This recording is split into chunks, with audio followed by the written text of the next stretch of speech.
नमस्कार मेरे प्यारे बच्चों। आज की इस चिट्ठी में मैं एक संदेश लेकर आई हूँ। मेरे प्यारे बच्चों, घमंड इंसान को तोड़ देता है।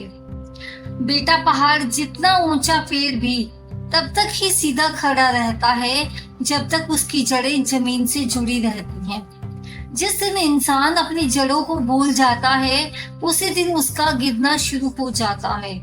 आज मैं तुम्हें एक ऐसे लड़के की कहानी सुनाऊंगी जिसके पास सब कुछ था, पैसा, नाम, शोहरत, लेकिन एक चीज नहीं थी, विनम्रता। और जब भगवान सिखाते हैं तो आवाज नहीं करते, बस घमंड तोड़ देते हैं। मेरे प्यारे बच्चों, शिवपुर नाम के एक छोटे से गांव में एक साधारण किसान रहता था। उसका नाम था रामलाल। रामलाल के पास धन नहीं था, लेकिन उसके पास ईमानदारी, मेहनत और अच्छे संस्कार थे। उसका एक बेटा था, विवेक। रामलाल हमेशा कहता, बेटा, इंसान बड़ा अपने व्यवहार से बनता है, पैसे से नहीं। विवेक मुस्कुरा कर सुन लेता।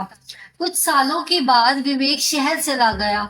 उसने पढ़ाई की, नौकरी मिली, फिर अपना व्यापार शुरू कर दिया। कुछ ही वर्षों में वह करोड़पति बन गया। बड़ा बंगला, महंगी गाड़ी, अखबारों में फोटो, हर जगह उसकी चर्चा होने लगी। जब वह पहली बार गांव लौटा तो पूरे गांव ने उसका स्वागत किया, लेकिन उसकी आंखों में अब पहले जैसी चमक नहीं रही। घमंड था। रामलाल ने उसे गले लगाना चाहा।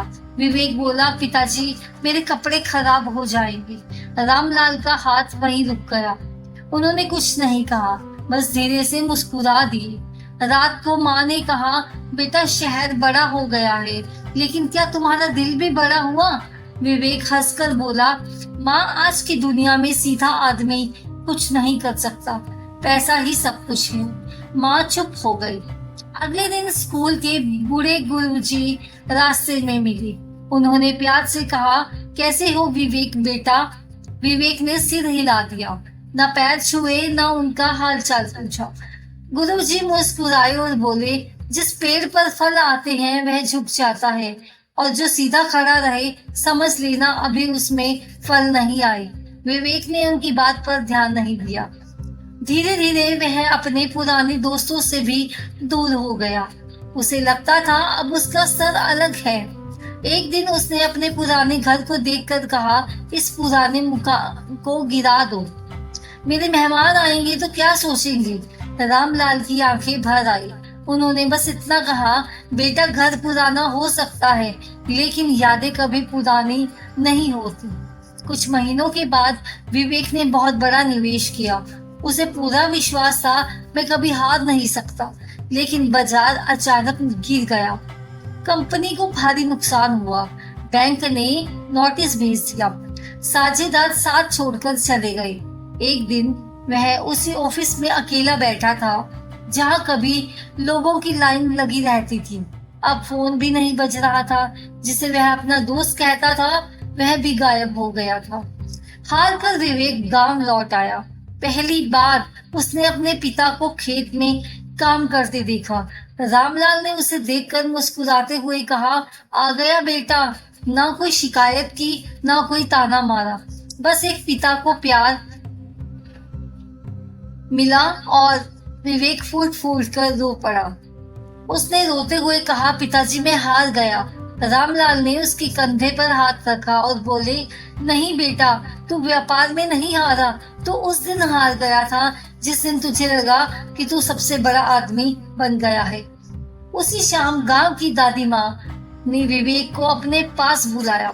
उन्होंने खाली मिट्टी का घड़ा सामने रखा। पूछा, बेटा, इसमें पानी क्यों नहीं है? विवेक बोला, क्योंकि यह खाली है। दादी मुस्कुराई, फिर बोली, जिस घड़े में पानी होता है वह आवाज कम करता है, जो खाली होता है वही सबसे ज्यादा शोर करता है। फिर उन्होंने विवेक की ओर देखकर कहा, घमंड भी ऐसा ही होता है बेटा। जिस इंसान के भीतर संस्कार कम हो जाते हैं, उसके शब्द ऊंचे हो जाते हैं। उस दिन के बाद विवेक बदल गया। उसने फिर से अपने गुरुजी के पैर छुए, अपने पुराने दोस्तों से माफी मांगी, पुराने घर को नहीं गिराया, बल्कि उसकी मुरम्मत करवाई। गांव के स्कूल में एक पुस्तकालय बनवाया, लेकिन इस बार कहीं अपना नाम नहीं लिखवाया। जब किसी ने पूछा, इतना बड़ा दान और नाम भी कहीं नहीं, विवेक मुस्कुराकर बोला, पहले मैं नाम कमाने के लिए काम करता था, अब मैं काम करने के लिए नाम को जरूरी नहीं समझता। बेटा, फल से लदा पेड़ हमेशा झुकता है। नदी जितनी गहरी होती है उतनी शांत बहती है, और जिस इंसान के पास सच में ज्ञान होता है वह कभी अपने ज्ञान का घमंड नहीं करता। याद रखना, भगवान देर जरूर करते हैं लेकिन घमंड कभी नहीं रहने देते। यही आज का संदेश था। अगर आज की कहानी ने आपके दिल को छुआ हो तो आज एक पल रुक कर सोचिए, क्या कहीं हमारे भीतर भी ऐसा घमंड तो नहीं जो हमें अपने लोगों से दूर कर रहा है। क्योंकि घमंड इंसान को ऊंचा नहीं उठाता, वह सिर्फ उसे अपनों की नजरों से गिरा देता है। फिर मिलेंगे दादी माँ के एक और अनमोल संदेश के साथ। तब तक के लिए हमारे वीडियो को अपने दोस्तों में जरूर शेयर करना और दादी माँ की चिट्ठी चैनल को जरूर सब्सक्राइब करना। धन्यवाद दोस्तों।